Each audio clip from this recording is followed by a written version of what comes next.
Okay, good evening. We'll go ahead and get started with our February board meeting. Welcome to everybody who's in attendance. First off, I need approval of agenda, and there are no changes. So moved. Thank you, TJ. I'll second. Thank you, Bree. Motion by TJ, seconded by Bree. To adopt the agenda. Any discussion? All in favor? 5-0. Okay. All right, delegations, there are none. So consent agenda, just wanted to make sure and point out on the agenda, we have the minutes, payment of bills, treasury report, clerk's report, approval and accept the restitution check, and the Lincoln County Rec Commission report, and those are all numbered with a letter up the side. So if there's any time that you want to pull something out of that consent agenda, then you can just say 4A and go from there. So that was something new, so just want to point that out. So with that, do I have a motion? I'm going to accept the agenda. Thanks, Dina. For a second? I'll second. Thank you, John. Motion by Gina, seconded by John to approve the consent agenda. Any discussion? All in favor? 6-0. Hi, Deb. Okay, so moving on with that, we have Mr. Gabe Jonnson here. He's gonna entertain us for a little bit. So with that, I will turn it over to Gabe. Welcome. All right. Hey, everyone. Looking around the room, I'm sure most of you know me already, but just in case, I'm Gabe. I'm a senior at the high school.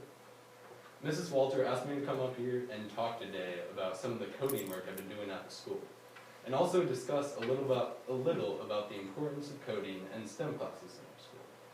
So I'll give you some brief history about me. I've been coding for about 3 or 4 years now, though I wasn't very serious in the beginning. I've studied both in my free time at home and in a class called IT Essentials led by Mrs. White at the school. I've learned all types of programming languages: CSS, HTML, JavaScript, C#, and even some Python. I've created all sorts of projects, from video games, calculators, websites, a mobile app, and I'm even working on setting up a neural network, which is really exciting for me. But the thing that caught Mrs. Walter's interest was a program I started development on this summer called Songwriter Studio. And what Songwriter Studio is a program that procedurally generates music. Now, I would go on and explain how it goes about doing this, but luckily enough, I submitted a video for a scholarship this summer titled Mind-Blowing Math and Music. And it explains the program in the best way I could ever try to do. So I'll just go ahead and show you guys. Do you want to turn out the light, dude? Sure. Okay. Thanks.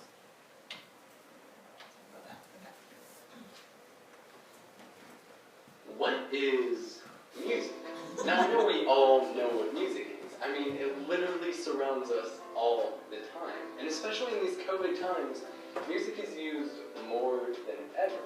Helps make us feel safe, happy, or inspired in a time where it's hard to get those outside comforts. But why does music affect us like this?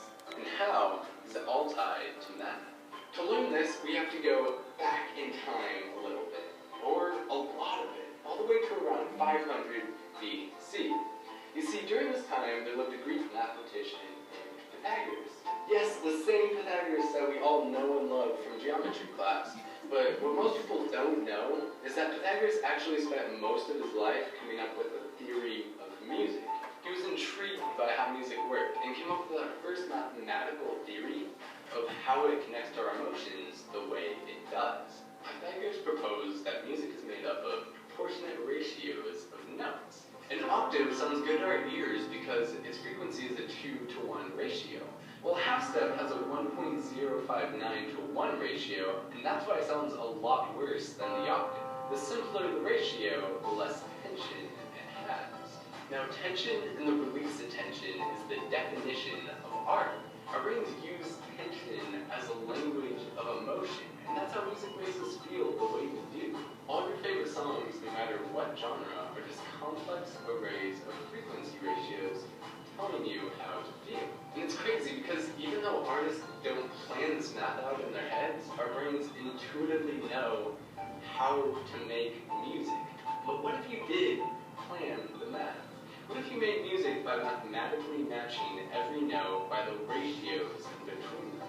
That sounds like a job for a computer.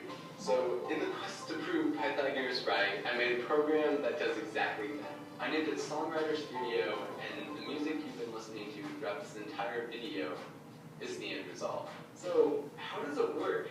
The code first finds a simple chord progression that builds and releases tension in each measure.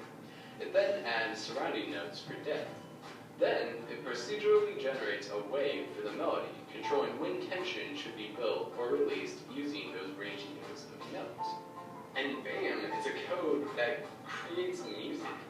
What I find amazing about this, though, isn't the code, or even Pythagoras' theory. It's how math literally controls everything around us all the time, from astrophysics to how music interacts with our brain. Pythagoras' math held up for thousands of years, through war and famine and everything leading up to this moment. It's my dream to create something that will be able to do the same. Thanks for watching. And that's the video I submitted for the scholarship, which was to explain a scientific topic, and I tried to do that. But so that's how the code works. But to see it in action, I also have it installed here on my computer. Here's the newer, updated version of it that I worked on it for a few more months, and I got this. When I press play here, the code will run through over 5,000, like a 5,000 line algorithm that took me like 4 months to write in total. And it'll run through all that code in just a split second. You won't even be able to notice it. And it'll generate a song just for you, a custom song made by a computer. So I'll press play.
Sort of get the gist of it from that. I won't let it play all the way out, but so how will this program help me in the future?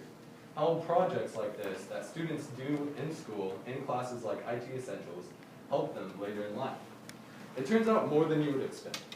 In my little experience programming in high school, I've learned skills that will give me a pretty steep edge in the job market, in scholarships, and even just networking around the world.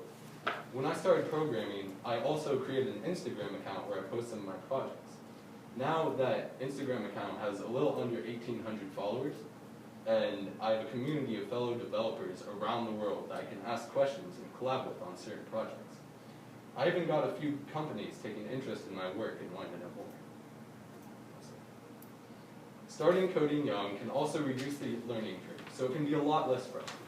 So programs that allow students to learn coding, or even just tech in this area of technology, can be extremely beneficial. Thanks for your time. Does anyone have any questions? Yes? It's fantastic. It's awesome. So, nice job. I think this will take you far. You've got your network built, or starting to be built, so awesome. Awesome. So, yes, nice job. And come back and play that for us anytime.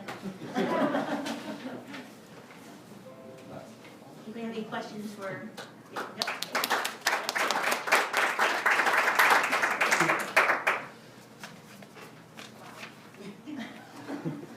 Yeah, I have to say something, because I met Gabe at graduation last July for the